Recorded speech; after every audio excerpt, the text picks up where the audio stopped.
Hello दोस्तों, अगर आपको भी बात बात पर क्रोध आता है तो इस कहानी को पूरा सुनिएगा। इस कहानी को सुनने के बाद आप कभी भी क्रोध नहीं करेंगे। एक चर्चित कथा के अनुसार एक दिन गौतम बुद्ध अपने शिष्यों के साथ बैठे हुए थे। वे एकदम शांत थे। उन्हें इस प्रकार देखकर उनके शिष्य बहुत चिंतित हुए। शिष्यों ने सोचा कि शायद तथागत का स्वास्थ्य ठीक नहीं है। तभी एक शिष्य ने उनसे पूछा कि आज आप मौन क्यों हैं? क्या हमसे कोई गलती हो गई है?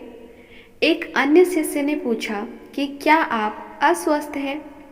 शिष्यों की बात सुनकर भी बुद्ध चुप ही बैठे रहे। तभी कुछ दूर खड़ा एक शिष्य जोर से चिल्लाया कि आज मुझे सभा में बैठने की अनुमति क्यों नहीं दी गई? बुद्ध आंखें बंद करके ध्यान करने लगे। बुद्ध को ध्यान में बैठा देखकर वह शिष्य फिर से चिल्लाया कि मुझे प्रवेश की अनुमति क्यों नहीं दी है? तभी बुद्ध के सामने बैठे एक शिष्य ने बुद्ध से कहा कि कृपा कर उसे भी सभा में आने दीजिए।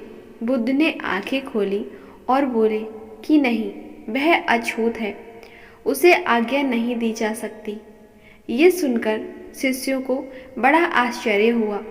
कुछ शिष्य बोले कि हमारे धर्म में तो जात पात का कोई भेद है ही नहीं, फिर वह अछूत कैसे हुआ? बुद्ध ने कहा कि आज वह क्रोधित होकर आया है। क्रोध से जीवन की एकाग्रता भंग होती है।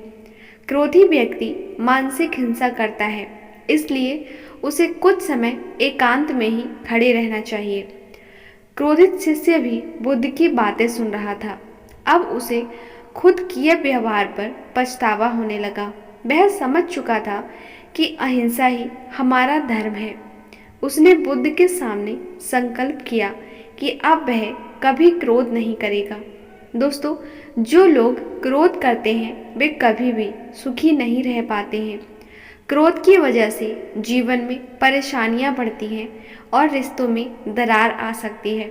इसलिए कभी भी बेवजह का क्रोध मत करिए। दोस्तों, वीडियो पसंद आया हो तो वीडियो को लाइक शेयर कर दीजिएगा। इस चैनल पर नए हो तो और भी ऐसी कहानियाँ सुनने के लिए चैनल को सब्सक्राइब कर लीजिए। इस वीडियो पर आप जो भी कहना चाहते हैं कमेंट बॉक्स में ज़रूर बताइएगा। तब तक के लिए धन्यवाद।